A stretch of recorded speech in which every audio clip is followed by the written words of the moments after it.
Well, to talk about all this, I'm joined now in the studio by DW's political correspondent Simon Young and by political analyst Joop Janssen. Good to have both of you here. So, Simon, I'd like to start with you. We can assume that Chancellor Angela Merkel is feeling relieved, but what are some of the other reactions that you've been hearing from around Germany? Yeah, well, we in fact do have a reaction from Chancellor Merkel herself.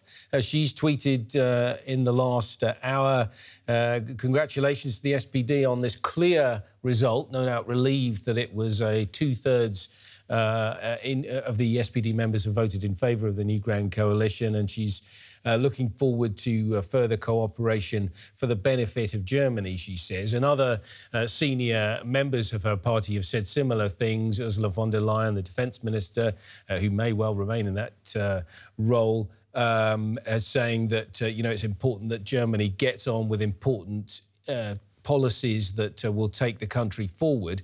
Other people being a little less positive, should I say, the Bavarian Conservatives, a senior member of that party, saying, well, we want the SPD to make sure that it doesn't get caught up in all sorts of internal wranglings. They've got to get on with the job of being in government. So you can already see a little bit of, digging there and pointing out the problems that the SPD has had. And other opposition politicians have said that, the Grand Coalition is not good news for Germany. They say that this government will be more of the same and won't carry out the reforms that are desperately needed.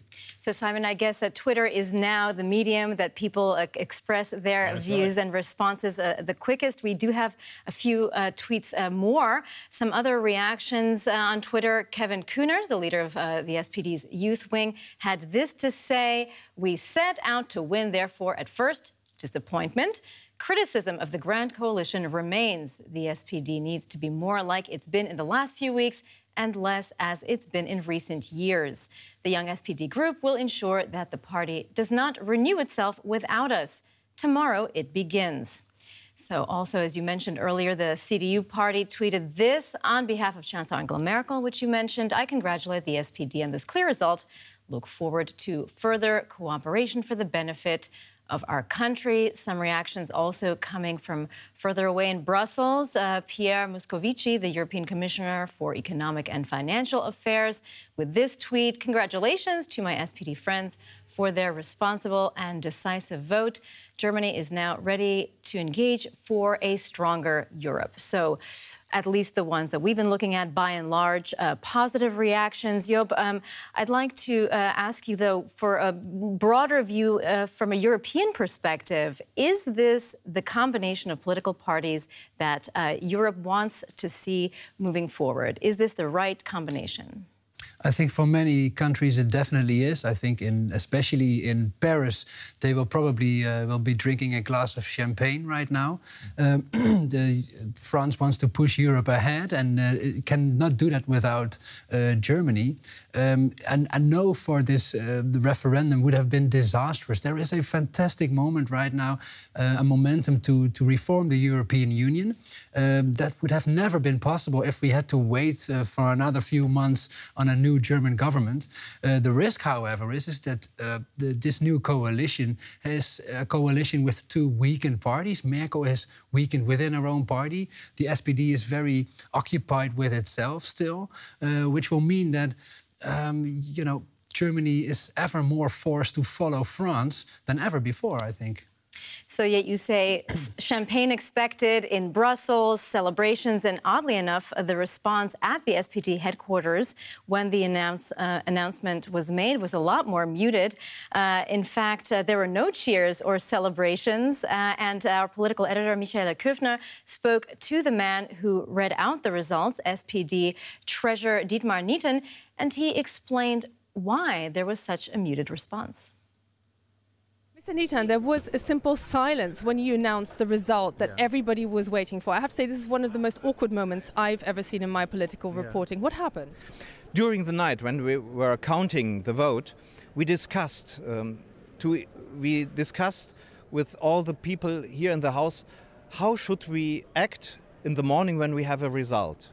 And it was very clear from the beginning on that an overwhelming majority of my comrades said, if there is one side winning or having the majority, there should not be a behavior like it's in triumph, it's great, we have won.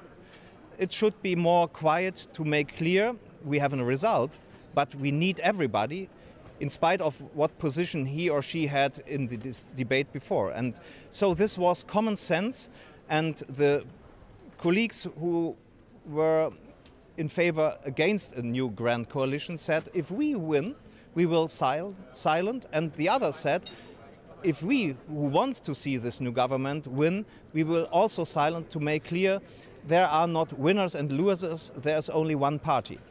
So a collegial arrangement there now. There are already calls for a grassroots vote on the new party leadership. So a potential new rebellion within the own party. Will we see that?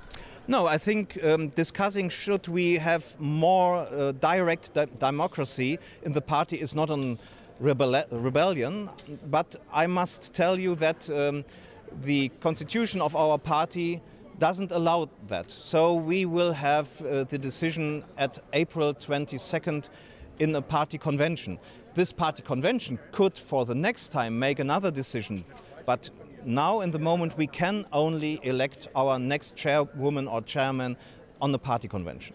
Now, the SPD party has emerged bruised and battered out of these so-called grand coalitions with Angela Merkel's CDU. How will you avoid the same fate this time around?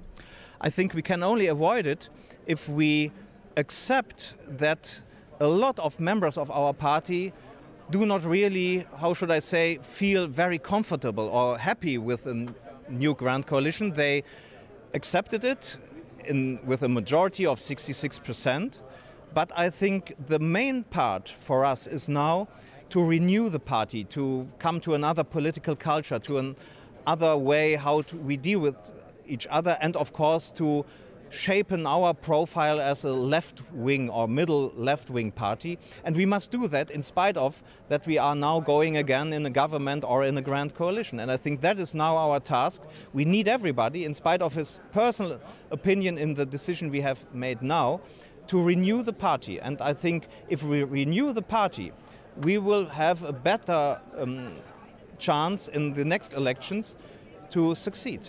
Who will we see as SPD ministers in the new cabinet, Merkel? Really, believe me, I don't know that. Andrea Nahles and Olaf Scholz will work on a proposal, and this proposal is going to the executive board of the party, so it would be not a lonesome decision. And of course, that takes a little bit time. So I would say at the end of this week or the beginning of the next week, we will have this proposal, and I'm absolutely sure that it will be a suggestion for us that finds an overwhelming majority in our executive board. Dietmar Niethan, head of the Internal Election Commission in this historic vote, thank you very much for the interview. Thank you. All right, so SPD Treasurer Dietmar Niethan himself actually acknowledging that there are still quite a significant number of party members who are not quite happy about joining the governing coalition. Job, with the party so divided, can we see the kind of renewal that the SPD keeps talking about? Renewing the SPD is an enormous task when you are in government. They will always be caught between defending the policy of your own government and wanting to create a profile of your own party. That's much more easier doing that in opposition. And I'm also a bit wondered, the SPD is speaking about renewing their party for more than 10, maybe even 15 years already.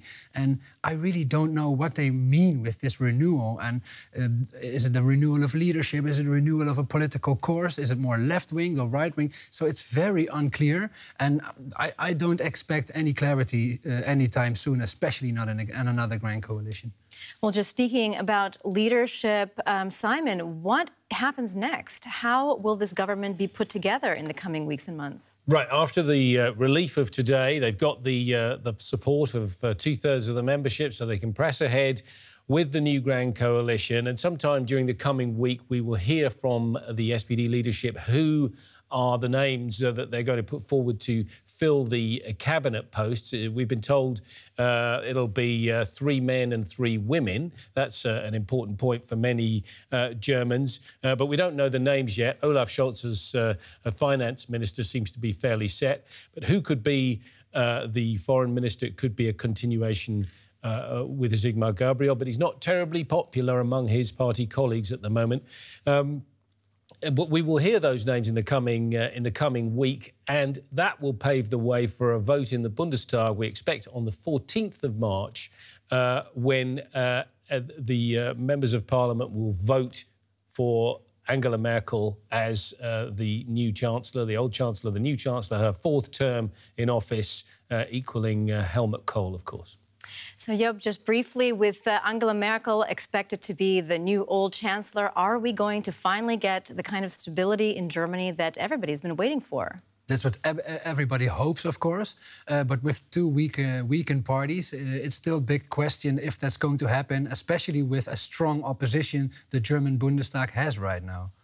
All right, political analyst Joop Janssen and Simon Young, DW's political correspondent. Many thanks to both of you for your analysis and your thoughts.